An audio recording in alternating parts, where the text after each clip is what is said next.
दोस्तों, बहुत सी बार जब हम प्रार्थना करते हैं तो प्रार्थना का उत्तर हमें नहीं मिलता। बाइबल हमें प्रार्थना के संदर्भ में बहुत सारी शिक्षाएं प्रदान करती है, लेकिन एक प्रार्थना का महत्वपूर्ण पहलू है जो कि हमें नहमीया की पुस्तक के अंदर मिलता है, जो हमें इस बात को बताता है कि किस प्रकार से हमें प्रार्थना करनी चाहिए। क्या आप जानना चाहते हैं वो कौन से भेद और रहस्य हैं जो परमेश्वर के सन्मुख प्रार्थना को पहुंचाते हैं, जिसका उत्तर परमेश्वर देता है? तो मेरे साथ इस अध्ययन में शामिल हो जाइए।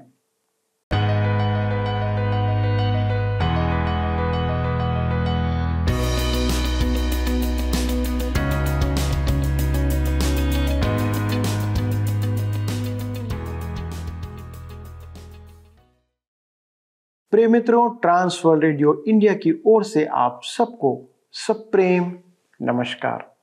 इस समय आप हमारा कार्यक्रम सत्य वचन देख रहे हैं और मैं आपका इस कार्यक्रम में हृदय की गहराई से स्वागत करता हूं। परमेश्वर ने जब मनुष्य को बनाया तो अन्य सारे जीव जंतुओं से अलग या भिन्न बनाया। मनुष्य के अंदर जीवन है, मनुष्य में प्राण और मनुष्य में आत्मा है। इसलिए मनुष्य शारीरिक और आत्मिक दोनों प्राणी है। हम जैसे ही सुबेरे उठते हैं तो कुछ ना कुछ करते हैं, सब लेकिन शरीर के लिए करते हैं। हमारे अंदर वास कर रहे आत्मिक मनुष्य की ओर हमारा ध्यान बहुत कम जाता है। इसलिए कई बार हमारा मन व्याकुल हो जाता है, चिंतित होता है, परेशान होता है और संघर्ष करता रहता है। दोस्तों, हमारे अंदर वास कर रहे मनुष्य को परमेश्वर के साथ संगति की आवश्यकता है। इस बात को आप समझ लें। वह इसकी लालसा अंदर ही अंदर करता है, कलपते रहता है, तड़पते रहता है। इसलिए हम इस कार्यक्रम में परमेश्वर के वचन बाइबल का क्रमवार अध्ययन आपके सन्मुख लेके आते हैं, क्योंकि बाइबल परमेश्वर का सत्य वचन है। इन दिनों हम नहमीया की पुस्तक द्वारा इस्राएलियों के जीवन से जो उन्होंने कठिनाई में परमेश्वर के कार्य को किया, उन बातों को समझते हुए आत्मिक मार्गदर्शन प्राप्त कर रहे हैं। आज अध्ययन के लिए आप नहमीया की पुस्तक 4 अध्याय निकाल लें ताकि हम मिलकर परमेश्वर के वचन का अध्ययन करें। प्रिय मित्रों, आज हम अपने अध्ययन को नहमीया की पुस्तक अध्याय 4 से आरंभ करेंगे, जिसका विषय है बाहरी विरोध के प्रति नहमीया की प्रतिक्रिया। पिछले अध्ययन में हमने देखा था कि बुद्धिमान नहमीया ने यरूशलेम की शहरपनाह के पुनः निर्माण के लिए बुद्धिमानी से कार्य किया था। हमने यह भी देखा था कि शहरपनाह के अलग अलग भाग अलग अलग मनुष्यों को आवंटित किए गए थे कि पुनः निर्माण का कार्य एक साथ पूरा हो। इस अध्याय में हम देखेंगे कि दीवार का काम आधा हो गया था और बैरियों की ठट्ठा उड़ाने की युक्ति विफल रही, तो अब वे एक नई चाल चलते हैं। आइए हम पढ़ते हैं नहमीया की पुस्तक 4 अध्याय उसके 1 पद। लिखा है, जब संबलत ने सुना कि यहूदी लोग शहरपनाह को बना रहे हैं, तब उसने बुरा माना और बहुत रिसिया कर यहूदियों को ठट्ठों में उड़ाने लगा। ध्यान दीजिए, ठट्ठों से निर्विघ्न वे कार्य करते रहे तो बैरी ने अन्यों के सामने उनका ठट्ठा करना चाहा। उन्होंने परमेश्वर की बहुमूल्य और संबलत को अस्वीकार्य बात का ठट्ठा किया। तब हम नहमीया 4 अध्याय के 2 पद में आगे पढ़ते हैं। लिखा है, वह अपने भाइयों के और शोमरोन की सेना के सामने यूं कहने लगा, वे निर्बल यहूदी क्या करना चाहते हैं? क्या वे वह काम अपने बल से करेंगे? क्या वे अपना स्थान दृढ़ करेंगे? क्या वे यज्ञ करेंगे? क्या वे आज ही सब काम पूरा कर डालेंगे? क्या वे मिट्टी के ढेरों में के जले हुए पत्थरों को फिर नए सिरे से बनाएंगे? अम्मोनी तोबियाह मजाकिया था। उसने व्यंग कसा, लोमड़ी बहुत संभल कर पंजा रखती है, वह अपना चिन्ह भी नहीं छोड़ती है। यदि लोमड़ी दीवार पर चले तो किसी भी वस्तु को नहीं छेड़ेगी। तो यह कह रहा था कि दुर्बल यहूदियों द्वारा बनाई गई शहरपनाह बनाने वाले सुनार, गंधी और स्त्रियां थे। बैरियों ने उनका कैसा ठट्ठा किया। विश्वास कीजिए कि उनकी बातों से वे हताश होने लगे थे, क्योंकि वे कठोर परिश्रम कर रहे थे। अब नहमीया क्या करेगा? उसका एक ही आसरा था, प्रार्थना। हम नहमीया की पुस्तक 4 अध्याय के 5 पद में पढ़ते हैं, उनका अधर्म तो ना ढांप और ना उनका पाप तेरे सम्मुख से मिटाया जाए, क्योंकि उन्होंने तुझे शहरपनाह बनाने वालों के सामने क्रोध दिलाया है। ये लोग जो निर्माण कार्य में बाधा पहुंचाना चाहते थे, वे यहूदियों के और परमेश्वर के बैरी थे। यह प्रार्थना व्यवस्था के आधार पर थी। व्यवस्था में यहूदियों को सिद्ध अधिकार प्राप्त था कि वे अपने बैरियों के लिए दंड मांगे।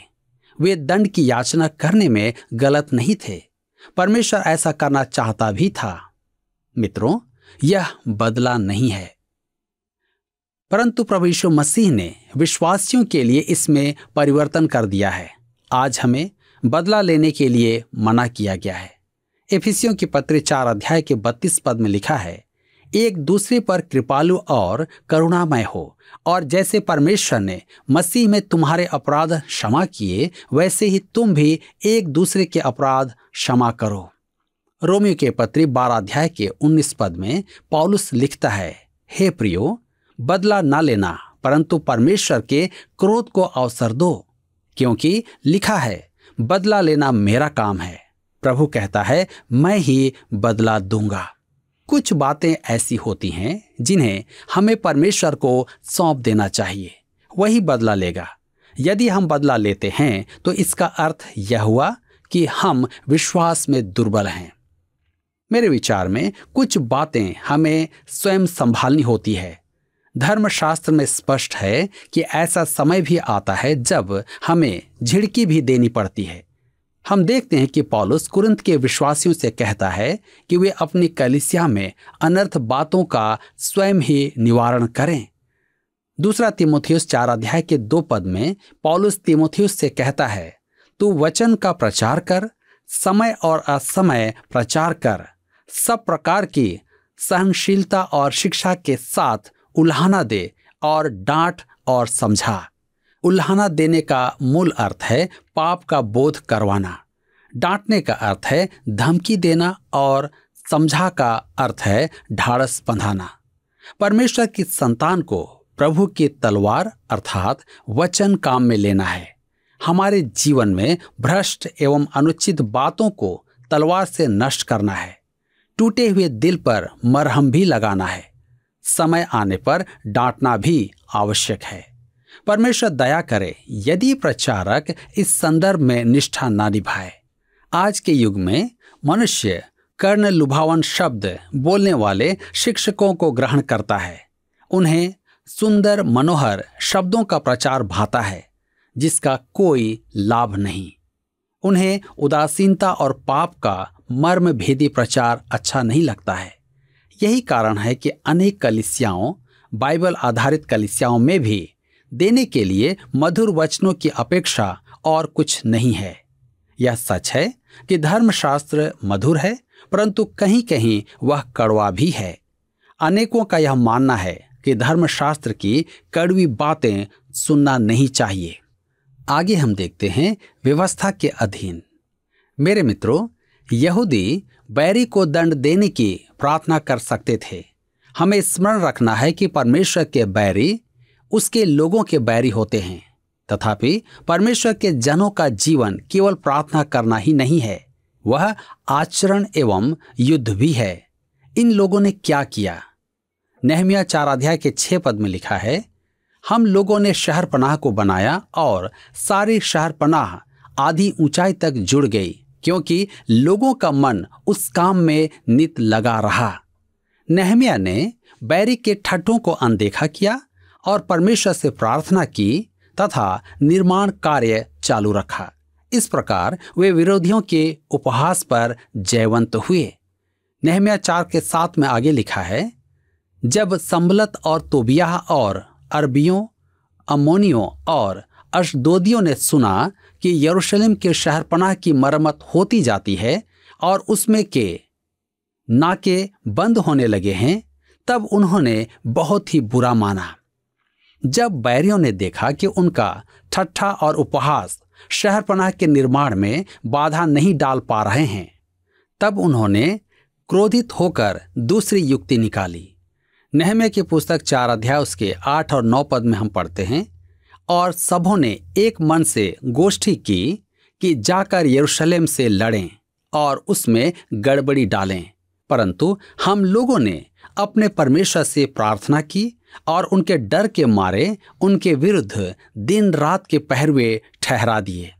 देखिए, यहाँ फिर हम देखते हैं कि नेहम्याह का एकमात्र आसरा प्रार्थना ही है। अब उसका एक ही उद्देश्य है, प्रार्थना करना और देखना। परंतु हम लोगों ने अपने परमेश्वर से प्रार्थना की।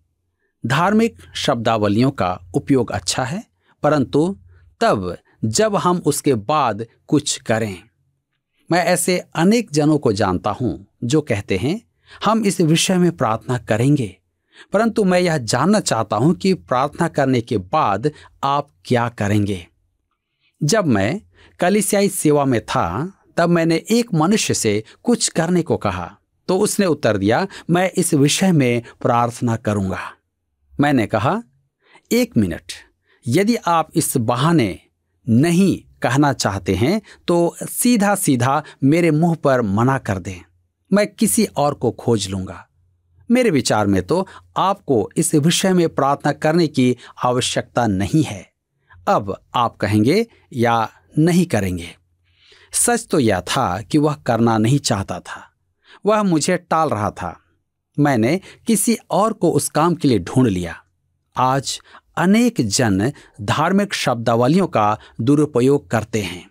नेहम्याह भी धार्मिक शब्दावली काम में ले सकता था। हम परमेश्वर में विश्वास रखते हैं, हम शांत बैठकर देखेंगे। यह बचने का बड़ा आसान तरीका है। अधिकांश विश्वासी आज ऐसा ही करते हैं। वे कहते तो हैं कि वे प्रभु पर भरोसा रखते हैं, परंतु वे इस संबंध में कर क्या रहे हैं? यदि आप वास्तव में प्रभु पर भरोसा रखते हैं तो कुछ न कुछ तो अवश्य करेंगे। नेहम्याह जानता था कि बैरी उसके विरुद्ध खड़े होंगे, इसलिए उसने पहरुए खड़े किए। परमेश्वर उससे यही आशा करता है। नेहम्याह 4 अध्याय के 10 में लिखा है, परंतु यहूदी कहने लगे, ढोने वालों का बल घट गया और मिट्टी बहुत पड़ी है, इसलिए शहरपनाह हमसे नहीं बन सकती। इस समय उन्हें अति सावधान रहना था। शैतान भीतरी वार से सबसे अधिक हानि पहुंचाता है। परमेश्वर के लोगों के विरुद्ध शैतान का सबसे सफल हथियार निराशा उत्पन्न करना है। मुझे कुछ समय पूर्व दक्षिण भारत में सेवारत उपदेशक दंपति का एक पत्र मिला। अपनी सेवा के पहले सत्र में ही वे अत्यधिक निराश हो गए थे। उनके पत्र को पढ़कर ऐसा प्रतीत हुआ कि वे घर लौट आना चाहते थे। उन्होंने लिखा, आप नहीं जानते कि सुबह में आपका टीवी कार्यक्रम देखना हमारे लिए इस प्रदेश में, जहां हम अविश्वासियों की भाषा भी ठीक से समझ नहीं सकते, कैसा महत्व रखता है। उनके विरुद्ध शैतान निराशा का हथियार काम में ले रहा था। हम तो स्वयं ही निराश थे और दक्षिण भारत का वह कार्यक्रम बंद करना चाहते थे, परंतु परमेश्वर ने अद्भुत रीति से हमें संभाला और हमने अपना कार्यक्रम जारी रखा। हम अत्यधिक प्रसन्न थे क्योंकि हम जानते थे कि इस युवा दंपति के लिए बाइबल शिक्षा बड़े प्रोत्साहन का कारण है। मेरे मित्रों, परमेश्वर हम पर कैसा दयावान है। शैतान हम सबों को निराशा के हथियार से मारता है। हम नेहम्याह 4 अध्याय उसके 11 और 12 पद में आगे पढ़ते हैं। हमारे शत्रु कहने लगे, जब तक हम उनके बीच में न पहुंचे और उन्हें घात करके वह काम बंद न करें, तब तक उनको न कुछ मालूम होगा और न कुछ दिखाई पड़ेगा। फिर जो यहूदी उनके आसपास रहते थे, उन्होंने सब स्थानों से 10 बार आकर हम लोगों से कहा, तुमको हमारे पास लौट आना चाहिए। ध्यान दीजिए, बैरी ने यहूदियों की निराशा का पूरा लाभ उठाया और अनापेक्षित आक्रमण की तैयारी की। हम उन्हें तब तक पकड़ेंगे जब वे हमारी ओर से निश्चिंत हों। ऐसे आकस्मिक आक्रमण के समय नेहम्याह की रणनीति क्या होगी? आइए हम पढ़ें नेहम्याह की पुस्तक 4 अध्याय उसके 13 पद। यहां पर इस प्रकार से लिखा है, इस कारण मैंने लोगों को तलवारें, बर्छियां और धनुष देकर शहरपनाह के पीछे सबसे नीचे के खुले स्थानों में घराने घराने के अनुसार बैठा दिया। ध्यान दीजिए, नेहम्याह ने प्रत्येक पुरुष को ऐसी स्थिति में रखा था कि वह अपने परिवार की रक्षा कर पाए, जिसके कारण वह काम करते समय परेशान न रहे। अन्यथा अपने घर से दूर वे अपनों ही की सुरक्षा से पूर्ण रूपेण अनभिज्ञ काम करते। अतः नेहम्याह ने उन्हें अपने परिवार के स्थान पर ही काम दिया और हथियार बंद किया। नेहम्याह 4 अध्याय के 14 पद में आगे लिखा है, तब मैं देखकर उठा और रईसों और हाकिमों और अन्य सब लोगों से कहा, उनसे मत डरो। प्रभु जो महान और भय योग्य है, उसी को स्मरण करके अपने भाइयों, बेटों, बेटियों, स्त्रियों और घरों के लिए युद्ध करना। ध्यान दीजिए, प्रभु जो महान और भय योग्य है, उसी को स्मरण करके, यही उनका लक्ष्य था, उनकी पुकार थी। प्रथम विश्व युद्ध का नायक नेपोलियन अपनी सेना को किसी न किसी ऐतिहासिक घटना का स्मरण करवाकर उन्हें युद्ध के लिए प्रेरित करता था। जब पौलुस ने युवा प्रचारक तीमुथियुस को अपना मरण गीत सुनाया, तो वह एक साहस बंधाने की पुकार थी। दूसरा तीमुथियुस की पत्री 2 अध्याय उसके 8 पद का उचित अनुवाद इस प्रकार है, मसीह यीशु को स्मरण रख। यही आज विश्वासियों का नारा है। नेहम्याह के युग में यहूदियों का नारा था, प्रभु को स्मरण करके। नेहम्याह 4 अध्याय के 15 पद में आगे लिखा है, जब हमारे शत्रु ने सुना कि यह बात हमको मालूम हो गई है और परमेश्वर ने उनकी युक्ति निष्फल की है, तब हम सब के सब शहरपनाह के पास अपने अपने काम पर लौट गए। अब यहूदी फिर से काम कर सकते थे। बैरी लौट गए थे। उन्होंने देखा कि वे यहूदियों को धोखे से नहीं मार सकते थे। नेहम्याह अति बुद्धिमान था। उसके पास और भी एक रणनीति है। काश वह आज होता। मुझे वह बहुत अच्छा लगता है। आइए हम पढ़ें नेहम्याह 4 अध्याय उसके 16 और 17 पद। लिखा है, उस दिन से मेरे आधे सेवक तो उस काम में लगे रहे और आधे बर्छियों, तलवारों, धनुषों और झिलमों को धारण किए रहते थे और यहूदा के सारे घराने के पीछे हाकिम रहा करते थे। शहरपनाह के बनाने वाले और बोझ के ढोने वाले दोनों भार उठाते थे, अर्थात एक हाथ से काम करते थे और दूसरे हाथ से हथियार पकड़े रहते थे। मुझे यह बात बहुत अच्छा लगता है।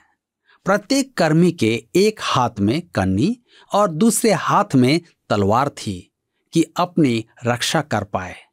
आज विश्वासियों के हाथों में भी ये 2 साधन होने चाहिए।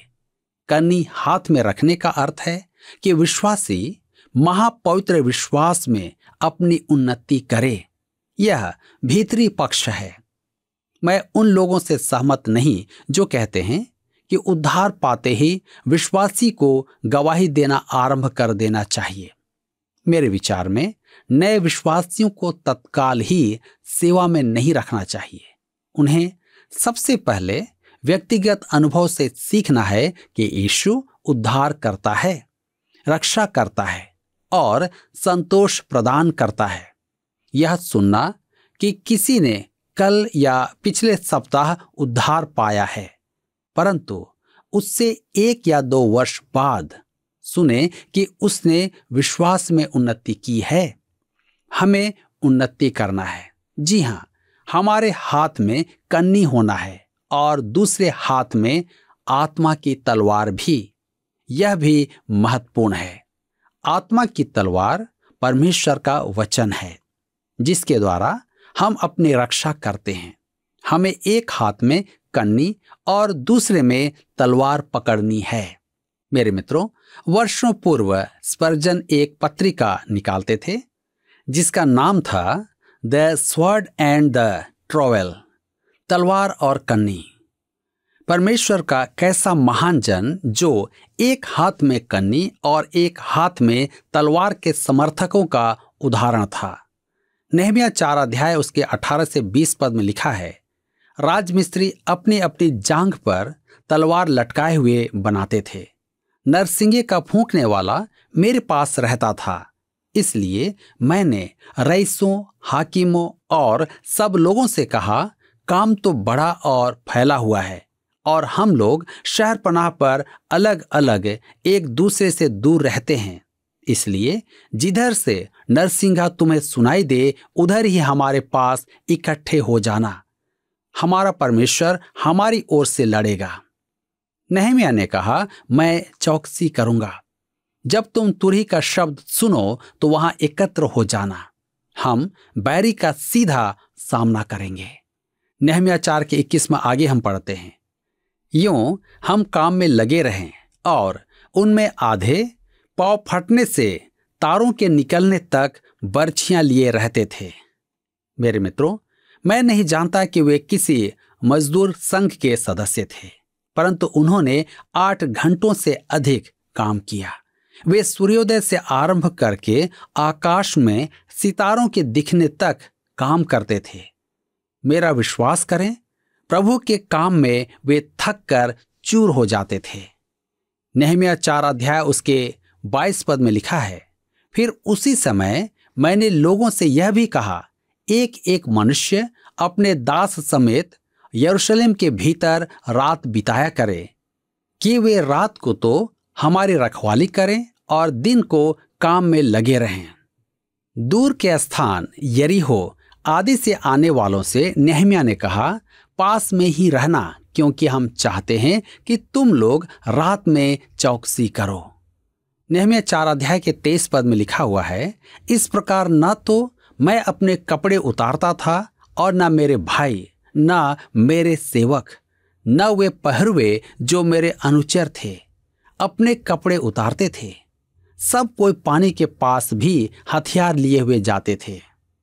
मेरे प्रियो, मैं अभी नहम्याह से कहने वाला था, तू काम करते करते गंदा तो हो ही गया होगा, परंतु नहम्याह कहता है, हम स्नान करते समय अपने वस्त्र धोते थे। देखिए, बाइबल में हंसी की बात भी है। ऐसे तनाव युक्त समय में भी परमेश्वर ने विनोद की बात डाल दी, नहीं तो वे कपड़े बदलते ही नहीं थे। दिन हो या रात, वे सदैव सतर्क रहते थे। काश आज भी परमेश्वर के हथियारों से लैस रहा जाए। अभी उन पर परीक्षा का समय आएगा, अनर्थ की उत्पत्ति होगी, जिसके कारण नहम्याह क्रोधित होगा और काम भी रुकेगा। मेरे मित्रों, यहाँ पर आज हमारे अध्ययन का समय समाप्त होता है और मुझे आशा है कि आप सब आज के इस अध्ययन के द्वारा अवश्य ही नहम्याह के जीवन के द्वारा से आशीषित हुए हैं। प्रिय मित्रों, कई बार हम सोचते हैं कि प्रार्थना जीवन की समस्याओं को हल करने का एक सरल मार्ग है और परमेश्वर वही करे जो हम उससे मांग कर रहे हैं, लेकिन ऐसा होता नहीं है। हम अपने जीवन का संचालन परमेश्वर की सहायता से ही कर सकते हैं। दोस्तों, वह चाहता है कि सर्वप्रथम हम उसके द्वारा उपलब्ध साधनों का उपयोग करें और उपयोग परमेश्वर के नियम अनुसार करें, और जो हमसे संभव नहीं उसके लिए उसके पास आए तो वह सबसे पहले उपायों को हमारे लिए करेगा, ताकि हम उसे उपयोग करके मार्गदर्शन प्राप्त कर सकें। लेकिन यदि कोई उपाय नहीं है और हम उसकी आज्ञा अनुरूप चलते हैं, तो भी वो हमारी असुविधाओं में वह अवश्य हमारी मदद करेगा। ये बात बाइबल हमें बताती है। दोस्तों, याद रखें, परमेश्वर सिर्फ विश्वासियों की सुनता है। यदि आप एक विश्वासी हैं तो परमेश्वर आपकी सुनेगा। विश्वासी जो परमेश्वर को अपने जीवन का मूल मानते हैं, परमेश्वर उनकी सुनता है। नहम्याह को परमेश्वर ने प्रार्थना के उत्तर में बुद्धि प्रदान किया कि बैरियों का सामना करे। उसने बैरियों को नाश नहीं किया, उसने प्रभु को अपना स्रोत समझा और अपने भाइयों को प्रोत्साहित किया कि अपने काम में लगे रहें। आज हमें भी अपनी एक एक समस्याओं के लिए प्रभु यीशु की ओर दृष्टि करने की आवश्यकता है दोस्तों, तो वह हमें मार्गदर्शन प्रदान करेगा। हम अपने आप से कुछ नहीं कर सकते, हमें हर बात के लिए सिर्फ और सिर्फ उसकी ओर ताकना है। क्या आप ये निर्णय आज लेते हैं कि संपूर्ण मन से, हृदय से आप केवल परमेश्वर पर भरोसा रख के आगे बढ़ेंगे? तो आइए हम प्रार्थना करें। पिता परमेश्वर, प्रभु यीशु के नाम से हम विनती करते हैं इस समय, और आपको धन्यवाद भी देते प्रभु कि आप हमारे लिए प्रभु अपने कान को लगा के रखते हैं कि जब हम आपके वचन के अनुसार, आपकी इच्छा अनुसार हम प्रार्थना करते हैं तो आप हमारी प्रार्थनाओं को सुनते और उत्तर देते हैं। पिता, धन्यवाद देते हैं हमारे इन दर्शकों के लिए जिन्होंने ये निर्णय लिया है कि आज से वे आपके वचन अनुसार जीवन व्यतीत करेंगे और अपनी प्रार्थनाओं को केवल आपके मार्गदर्शन पर और वचन के आधार पर आपके सन्मुख रखेंगे। पिता परमेश्वर, हमें ऐसी आत्मा दे कि हम वही प्रार्थना करें जो आप चाहते हैं, क्योंकि आप ऐसे समय में प्रार्थनाओं को सुनते हैं और हमारी प्रार्थनाओं का उत्तर देते हैं। पिता, धन्यवाद देते हैं कि आपने हमारी प्रार्थना को सुना है और हमारे सारे दर्शकों के लिए आपकी आशीष, आपकी उपस्थिति और आपके अनुग्रह को मांगते हुए विनती यीशु के नाम से मांगते हैं, आमीन। दोस्तों, बहुत सी बार हमारे जीवन में ऐसी परिस्थिति आती है जब हमें प्रार्थनाओं का उत्तर नहीं मिलता, लेकिन आज हमने सीखा कि हमें प्रार्थना कैसा करना है। अब से आप इन नियमों के अनुसार परमेश्वर के सन्मुख प्रार्थनाओं को रखें। अगले प्रसारण में इस अध्ययन को आगे बढ़ाएंगे, लेकिन तब तक परमेश्वर से आप वचन अनुसार प्रार्थना करते रहें। परमेश्वर आपको अनेक अनेक आशीषों से परिपूर्ण करे। पिछले अध्ययन के प्रश्न का उत्तर है B10। नहम्याह 3 अध्याय में सुधार का कार्य 10 फाटकों से होकर पूरा होता है। आज का प्रश्न है, परमेश्वर के लोगों के विरुद्ध शैतान का सबसे सफल हथियार खाली स्थान उत्पन्न करना है। A, बीमारी, B, मरी, C, परेशानी, D, निराशा। मित्रों, इस प्रश्न का उत्तर हमें कल सुबह 6 बजे से पहले विकल्प A, B, C या D के साथ अपना नाम, पता, स्थान के साथ 9651433397 पर SMS या WhatsApp करें। सभी विजेताओं को विशेष पुरस्कार प्रदान किए जाएंगे। धन्यवाद। क्या आपको यह कार्यक्रम पसंद आया? अभी हमें एक मिस कॉल करें और आप अगले विजेता हो सकते हैं।